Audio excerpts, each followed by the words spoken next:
এই মাসকে ঈদের মাস হিসেবে আখ্যায়িত করেছেন, তাহলে অবশ্যই এই মাসের গুরুত্ব বা ফজিলত আল্লাহর কাছে অধিক। এই মাসের বেশ কিছু আমল আমরা পাই, তার মধ্যে তিনটি গুরুত্বপূর্ণ আমল। এক নম্বর আমল আমরা পাই, আল্লাহ রাসূল সাল্লাল্লাহু আলাইহি ওয়াসাল্লাম বলেছেন মুসলিম শরীফের 1163 নম্বর হাদিস, আফদালুস সিয়ামি বা'দা রমাদান শাহরুল্লাহিল মুহাররম ওয়া আফদালুস সালাতি বা'দাল ফরিদা সালাতুল লাইল। এই হাদিসে কিন্তু রাসূল করিম সাল্লাল্লাহু আলাইহি ওয়াসাল্লাম বলেছেন রমজান মাসের রোজার পরে আল্লাহর মাস মুহররম মাসের রোজা রাখা উত্তম। সুবহানাল্লাহ। এবং ফরজ নামাজের পরে সর্বোত্তম নামাজ হলো তাহাজ্জুদের নামাজ, যেটা আপনারা পড়ে থাকেন শেষে দৌড়ে। আলহামদুলিল্লাহ। এই হাদিস থেকে বোঝা যায় 10 মুহররমে রাখতে হবে। আগে পরে যে কোনো দিন যে কোনো সময় বা পুরো মাস আমরা রোজা রাখতে পারি। দ্বিতীয় হলো 10 তারিখে রোজা রাখা, বিশেষ করে যেটা আমাদের সামনে 10 তারিখ আসছে, আর 10 তারিখ নিয়ে আমাদের সেমিনার। রাসূল করিম সাল্লাল্লাহু আলাইহি ওয়াসাল্লাম বলেছেন মুসলিম শরীফের 1162 নম্বর হাদিস, সিয়ামু ইয়াউমি আশুরা ইন আহতাসিবু ইলাল্লাহি আন ইউকাফিরা সানাতা আল্লাতী ক্বাবলাহু ওয়া সানাতা আল্লাতী বা'দাহু। আমি আল্লাহর কাছে আশাবাদী, কেউ যদি আশুরা দিন রাখে তাহলে আল্লাহর এক বছরের পিছনের গুনাহ, এক বছরের সামনের গুনাহ আল্লাহ তাআলা maaf করে দিবেন। সুবহানাল্লাহ। তাহলে আমরা চেষ্টা করব এই দিনে রোজা রাখতে। তো আমল হলো এই 10ই মুহররমে রোজা রাখা।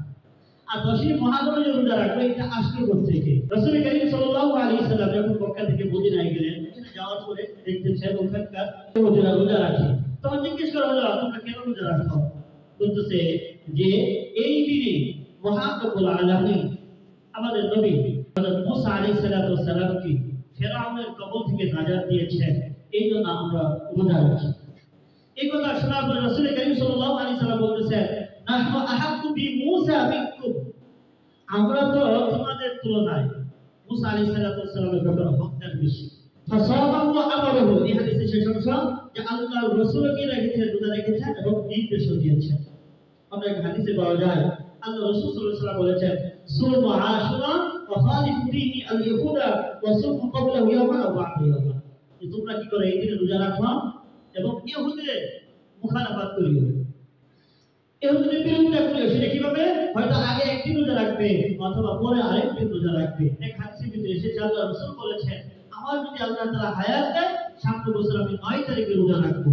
তাহলে বোঝা যায় যদি সম্ভব হয় তাহলে আগের দিন রোজা রাখাটাই উত্তম হয়ে যাবে। এই হাদিস দ্বারা বোঝা যায়। তৃতীয় আমল হলো আল্লাহ রাসূল সাল্লাল্লাহু আলাইহি ওয়াসাল্লাম বলেছেন মুআজামুল কাবির ইতিবরানির ভিতর 10007 নম্বর হাদিস, মান ওয়াসা আলা ইয়াদি ফি নাফতি ওয়া আশুরা ওয়াসা আল্লাহু আলাইহি সাইরা সানাতিহি। যেই ব্যক্তি পরিবার পরিজনের জন্য এই দিনটা মুক্ত হস্ত থাকবে, হাত তুলে খরচ করবে, একটু ভালো খাবারের ব্যবস্থা করবে, একটু ভালো কিছু ব্যবস্থা করবে, আল্লাহ চাইতে এই বরকতে মহান রব্বুল আলামিন তার সারা বছরের রিজিকের ভিতর ওয়াসাআত দান করবেন, প্রশস্ততা দান করবেন।